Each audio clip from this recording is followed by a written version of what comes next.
અત્યારે જલ્દી એનો નિકાલ લાવવા માટે મેં આ પ્રેસ કોન્ફરન્સ કરી. એટલે આ જગ્યા કોની છે અને કોના દ્વારા અત્યારે આની ઉપર કબજો કરવામાં આવે છે, શું છે વિગત? જગ્યા અત્યારે સરકારી ગૌચર છે ઓકે. કે જેના ઉપર અત્યારે અમારા ગામના સરપંચ અને ગામના અનેક લોકોએ દબાણ કરેલું છે. જગ્યા કુલ ટોટલ 1300 વીઘા જેવી છે કે જેમાં અત્યારે બધી રીતે દબાણ કરેલું છે. એ જગ્યા જલ્દી હટાવવા માટે મેં આ પ્રેસ કોન્ફરન્સ કરી.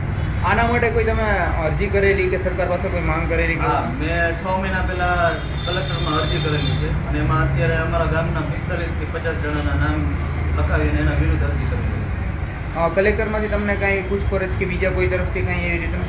ના, પોલીસ સ્ટેશન સુધી પહોંચેલું હતું અને મામલતદાર સુધી પહોંચેલું હતું, પણ અત્યારે એનો હાલમાં કોઈ નિકાલ નથી આવતો. મામલતદાર પાસે હું આરટીઆઈ માગું છું તો મને એનો કોઈ જવાબ આપતા નથી. અને જે લોકોએ અત્યારે જેની ઉપર જેનો કબજો છે તે લોકો કોણ છે ને એ તમારી જોડે તમે વાત કરી તો એની સાથે કંઈ તમારે? એ અત્યારે સરપંચથી માંડીને મોટા સમાજના આગેવાન છે અને અમારા ગામના અમારા કુટુંબના જ છે. એના ઉપર મેં અરજી. એમના નામ કે એવું કંઈ? એમના નામ છે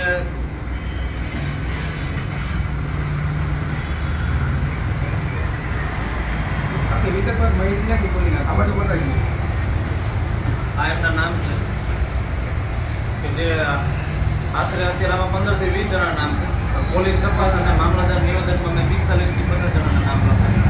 આમાં શું લાગી રહ્યું છે કે આટલી વાર અરજી કરવા છતાં પણ તપાસ નથી થઈ રહી? તપાસમાં મને એવું લાગી રહ્યું છે કે અત્યારે સરપંચ અને મામલતદાર કે જે તંત્ર ત્યાં છે અત્યારે જે મિલી ભગત એનું લાગે છે, કેમ કે 6 મહિના થઈ ગયા અને ખુદ સરપંચે 20 થી 30 વીઘા વારીને પોતે વંડો વારેલો ગામમાં.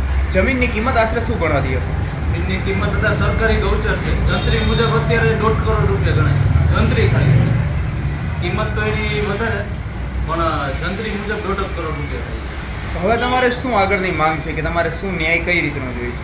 મારે ન્યાય એટલો જ જોઈએ છે, મારે જગ્યા ખાલી કરાવો. ઓકે, જગ્યા ખાલી નહીં કરે અથવા આ રીતનો તમને જવાબ નહીં આપો તો તમે આગામી શું પગલાં ભરશો? જો જગ્યા ખાલી નહીં કરે અને આદમી જવાબ મને નહીં પડે તો હું આત્મવિલોપન કરી દઈશ.